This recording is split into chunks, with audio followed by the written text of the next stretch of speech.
मैं याद दिला देना चाहता हूं, हमारी सरकार आने से पहले 2014 से पहले, आज आपने केरल की बात कही है, भारत का कौन सा ऐसा कोना था जहां धमाके और नहीं हो रहे थे? उत्तर से दक्षिण तक, मतलब चंडीगढ़ से चेन्नई तक, और सूरत से गुवाहाटी तक, लखनऊ से फैजाबाद तक, दिल्ली से मुंबई तक।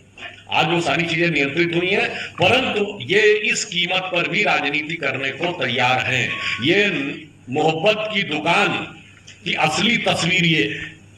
चलिए, वो आपने देखा कि वो राम मंदिर के विषय को लेकर चुनाव आयोग तक चले गए। मैं बहुत स्पष्ट रूप से पूछना चाहता हूं कांग्रेस पार्टी से कि राम मंदिर को लेकर आपको राम शब्द से आपत्ति है या मंदिर शब्द से आपत्ति है?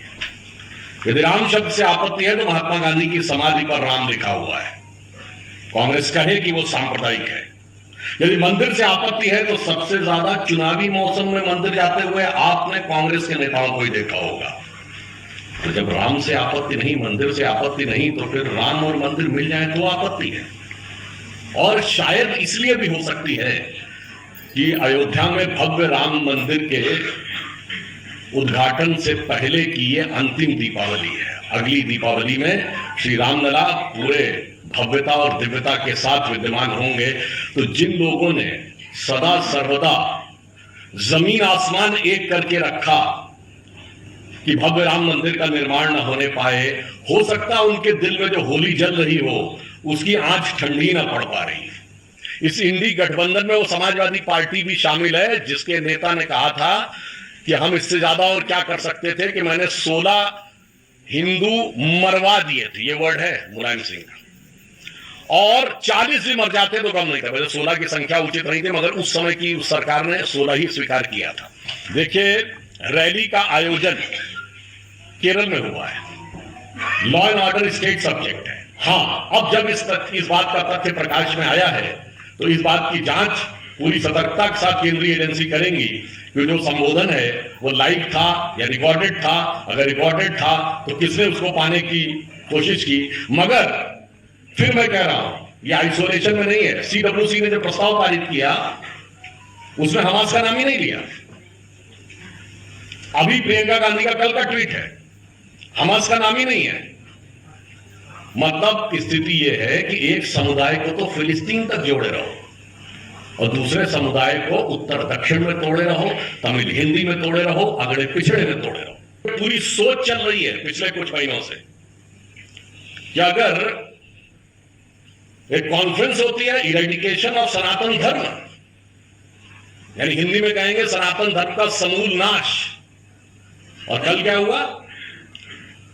हमास के नेता का केरल में वर्चुअल रैली को संबोधन, उस केरल में जहां से कांग्रेस वालों के लिए के प्रकट रूप से अभिनंदनीय, वंदनीय, परंतु अगर दिल में पूछा जाए तो चिंतनीय, जनता के लिए निंदनीय श्री राहुल गांधी जी सांसद है।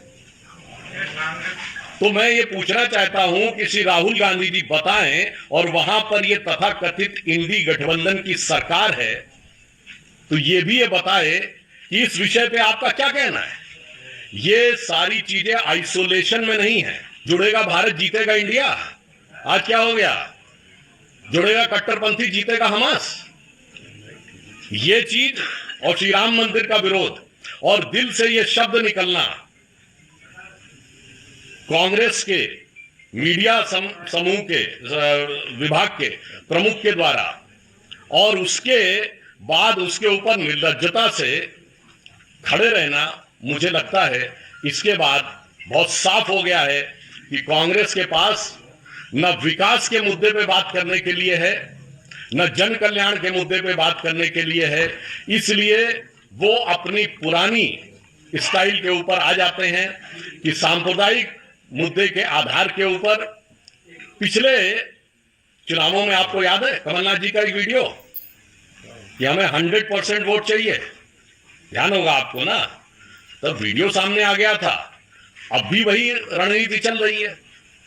तो इसलिए इनके दिमाग में जो चीजें हैं वो पूरी एक रणनीति के तहत हैं, और इनको ये है कि भारत के अंदर किसी भी प्रकार का विभाजन क्रिएट करके, ध्रुवीकरण क्रिएट करके येन केन प्रकारेण सत्ता प्राप्त हो जाए, तो इनको अधिक संतुष्टि होगी। इसलिए मैं अंत में सिर्फ ये पूछना चाहूंगा कांग्रेस के नेताओं से कि 9 नवंबर 2019 के कोर्ट के जजमेंट के बाद भी क्या वो उसको तथाकथित बाबरी मस्जिद मानते हैं